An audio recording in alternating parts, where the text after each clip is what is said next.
Hello, well, bit of a sad video this week because unfortunately it's time to say goodbye to Glynnis.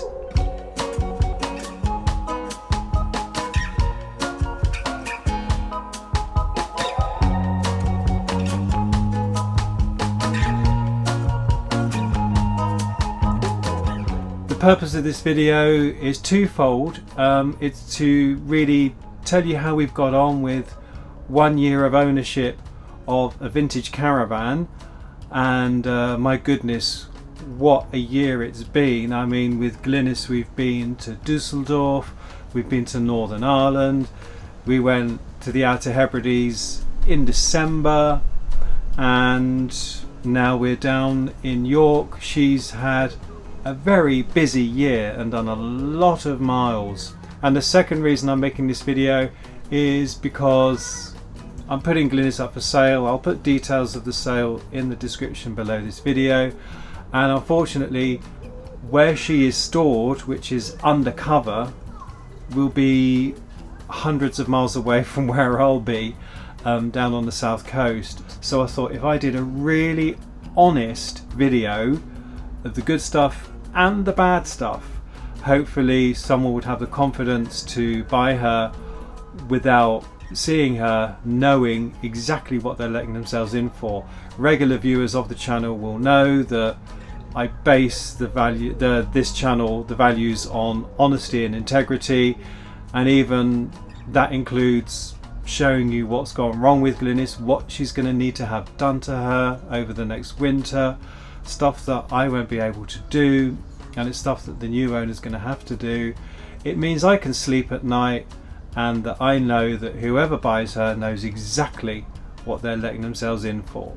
So without further ado, let's start with the outside, and I'll show you some of the good stuff and some of the not so good stuff. Okie doke, so let's talk about the exterior. We're currently staying at York Beechwood Grange Caravan and Motorhome Club site.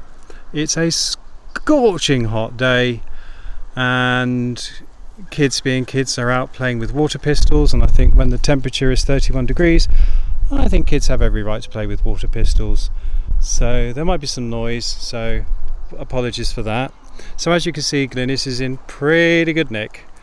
She's good to go. She tows really well. MTPLM, folks, get this, is 750 kilos. She weighs about 620 to 650 unladen. So she's nice and light.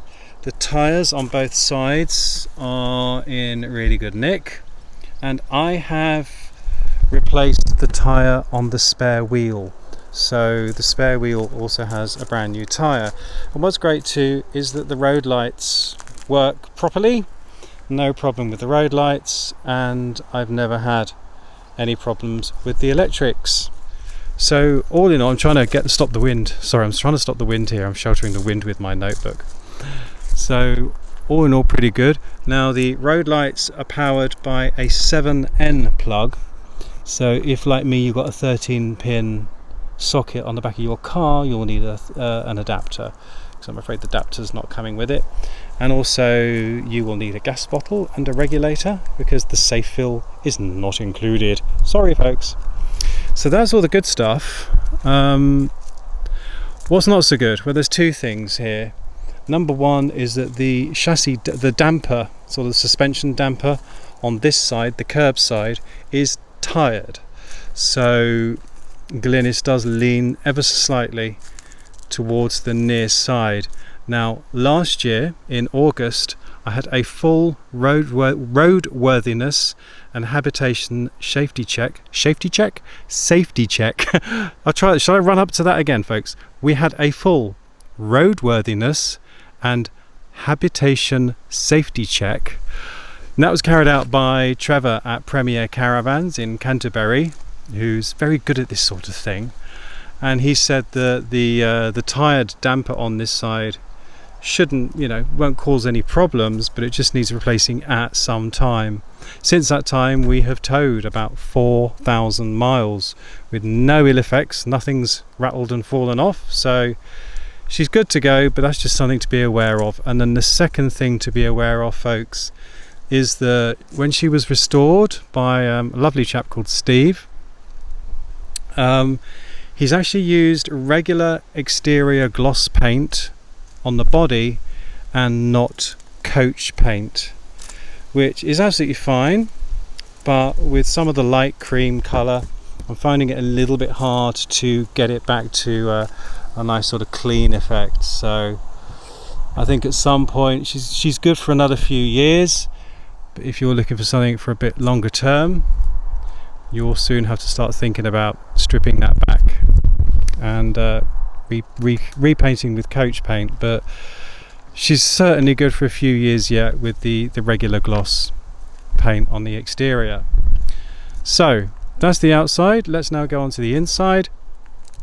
As you can see, two-part stable door here with a window, which is very posh for 1971, I'll have you know. So let's have a look at the inside. So here we are inside. You can see, quick tour first of all. We got a little single dinette at the front with a fluorescent light over it, and there's a gas light there. And then looking down the side here is the kitchen. Dougal is not included. Are you, Dougal? You're coming with me. We got a double dinette at the rear, and again there's a small fluorescent light there and a gas light there. And then on this side of the caravan we have the wardrobe here. I just open up. It's a spacious wardrobe, 4 shelves, currently housing an electric cool box as well. You've got a mirror here, so I think you know what's coming, folks, don't you? Hello! Sorry, had to be done. And then finally we have the smallest room here, rucksack not included. So there is a freestanding porta potty, which I'm afraid is included. I will promise I will clean it. And then you've got a lift up sink here. Yep. So we'll just lift the sink up. So the sink lifts up. There's a little shelf above it to put your bits and bobs. And opening window.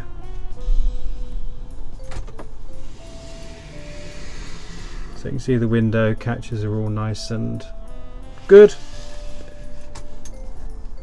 And yep, so that's the smallest room. So that's a quick tour of the interior. Also down here is the original hammock bunk. So I would say Glynnis is really a 3-berth, but you can, if you have a small child that, let's just say, you don't like, you can put him or her in the hammock bunk. But if you love your little children, you might want to have them sleeping in an awning outside or a tent, because that hammock bunk just doesn't look very comfortable. Mind you, comfortable or no comfortable, here we have a double mains socket and 2 USB ports. So if you do have 2 kids here, they can both plug their devices in, so it's still pretty 21st century. And then here we have the kitchen with cold water only and 2-burner hob and grill. And then there's a foot pump for the water, which is very retro. How's that? Right then, so the good stuff. These cushions are brand spanking new. I got new foam, which is a very high quality foam because I don't want to sleep on rubbish foam. So very good quality foam. And the fabric is from John Lewis. So the cushions were about, the foam was about, I think, £300 for the caravan. slightly more, and then the fabric was also £300, so it was a very high quality fabric from John Lewis. And what's great, folks, is that the original upholstery, I've still got it, so if you want the original upholstery to show Glynnis at a show, you can have it because it's still available. And these covers were made by Phil from the channel Lost Weekends, so I shall link to the channel Lost Weekends in the description below. Thank you very much, Phil, and his lovely wife Juliet helped him with them, because Phil was once an upholsterer, and you can actually remove, he's put Velcro at the back of every cushion so you can actually remove the covers, which is superb. There's another double mains socket down by Dougal there. Oh, cheer up, Dougal. And then there's another main socket down here as well. Under here is provision for a battery, but there is no battery box, so I don't have a battery in at the moment, but there is. That's where the connections are for a battery, but there's no battery. And as many of you will know, this caravan has probably the best heating system you could ever get for a caravan of this ilk, which is the WHALE HEATAIR system. So rather than go into all that now, again I shall leave a link in the description below to the video where we took Glynnis to Northern Ireland and WHALE themselves installed the HEATAIR system. It's powered by gas or electricity or both. So as we're plugged in, you can have it up to 3 kilowatts on mains, or so you can power it off gas, but then you'd need the battery connected. And as part of that, BCA have also fitted a battery charger in the wardrobe here, which is behind that cool box. Cool box is not included, I'm afraid, folks. So we have a full battery system as well. You just need the battery, but they wouldn't connect it up properly because there was no battery box. So for safety reasons, obviously they can't do that because they would be liable. Yeah, so that's pretty much all the good stuff about the interior. As I say, you got fluorescent there. These work when you've got 12 volts off the battery. Small 12 volt light there, and another fluorescent there, and the gas lights there. So that is all the good stuff. It's all looking too good to be true at the moment, isn't it, folks? Unfortunately, it is. So, what's the catch? I'll tell you what the catch is. When Glynnis is stationary, oh, I'll just show you another thing, which is the roof light, which is in excellent nick as well. But yes, when Glynnis is stationary, she is watertight. We have no problems with leaks. Unfortunately, when Glynnis is being towed along the road, the front is not watertight, as I found out to my cost, and there is somehow water gets in through the front window. I've had it looked at. We've had all the window rubbers and seals and everything have all been replaced, and still we just cannot fathom how the water gets in, but it's only when she's being towed in the rain. So what you could do as a solution is get a towing jacket from someone like Protec or Specialized Covers, so you have like a towing jacket over the front, and that would hopefully stop any rain coming in while you are towing. As a result of that, I'm afraid we have some water damage in the corner, which is really unfortunate. So I'll pull these cushions out.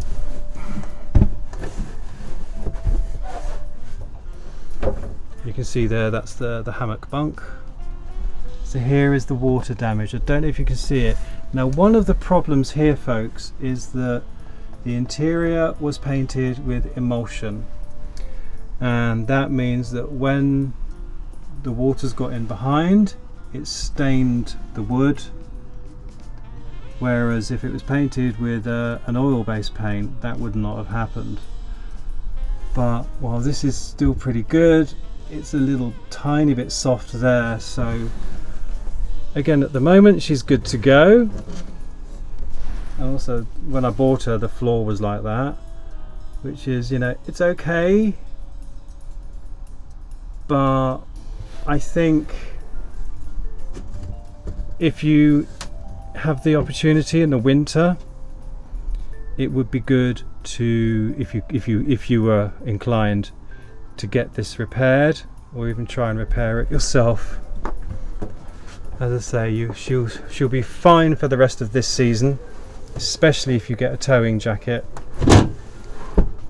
or you just don't tow her in the rain, but that's easier said than done. And then similarly, there is a design flaw at the back, and a lot of people with Vintage Sprites know this, which is the actual design of the back of the chassis will let the water in if it's raining hard, which is not very good, but it's not too bad either. So we have some staining in the back here, can you see?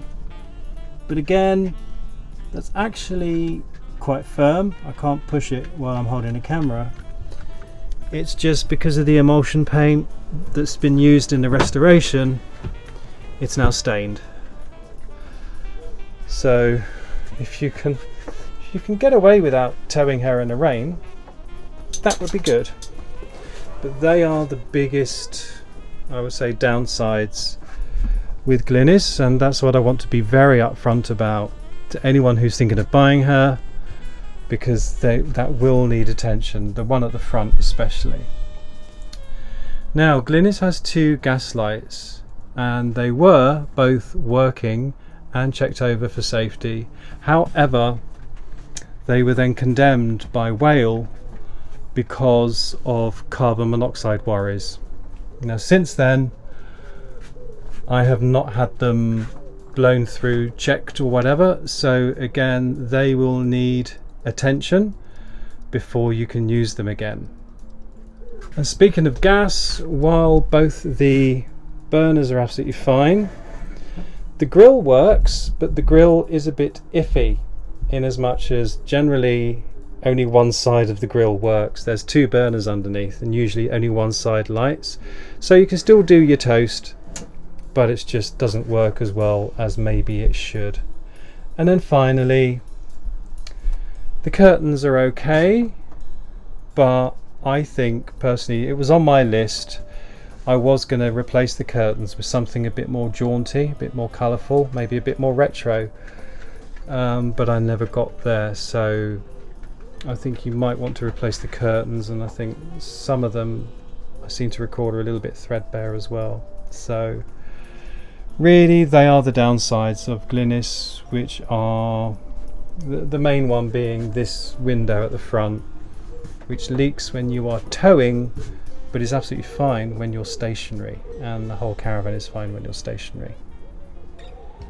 So there you go, there is a full and honest tour of Glynnis. Not only is that of interest to someone who is thinking of buying her, but also if anyone who's thinking of taking on ownership of a vintage caravan and seeing the kind of things that you may have to expect when buying a caravan that's almost 50 years old. Now, I bought Glynnis 12 months ago for £2,000. I've since spent about £800 on her for the upholstery and the spare wheel and things like that, and on top of that, the WHALE HEATAIR system has been installed, which is probably about £1,200, so that makes about £4,000. However, something's only worth what people are prepared to pay for it, and I'm quite open about the fact that that front corner is going to have to be repaired. So with that in mind, I'm going to be asking £2,500 for Glynnis, which I think someone's going to get an absolute bargain. And what I really hope is that someone buys her who's going to love her and really look after her, and look after her better than I could, because the reason that I'm saying goodbye to Glynnis is because I'm getting my Airstream back. I'm picking up my Airstream next week, and I'm looking forward to it. We're going to spend a few weeks in the Airstream and then take it over to Germany, finally, to get the refurb done on the interior. I can't justify now having 2 caravans.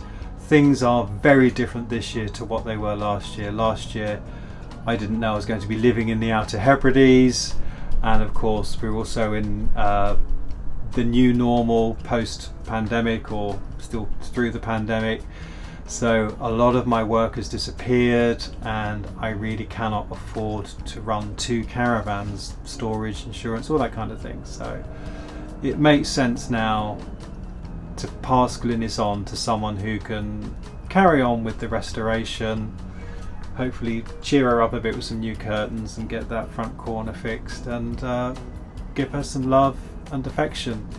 So like I say, I will leave in the description below the status of the sale. So if she's still for sale, I'll put the details of, it's probably going to go on eBay, maybe Facebook Marketplace, I don't know, but I'll leave those details in the description below. If you have any serious purchasing questions, then please put your question through that purchasing platform, because I'm going to switch off comments to this video. So as I say, if you do have a serious purchasing question, then please go through the purchasing platform that I'm going to be using, and then of course when she is sold on, I will update you in a comment or in the description below this video if she's gone. So please check that out before acting. So I hope you found this useful, and I hope you found it interesting about owning a vintage caravan. It's been really, really lovely, and yeah, I'm a bit choked about saying goodbye because you get attached to them. So now's a good time to finish actually. Dougal, come on, Dougal. Before I embarrass myself, I think it's time to sign off. So I hope you enjoyed the video. If you did, you know what to do. Please give us a thumbs up, subscribe if you don't already. Just leaves me to say, from a very hot dog, Dougal, and from me, thanks for tuning in. Set myself off, Dougal. I've set myself off.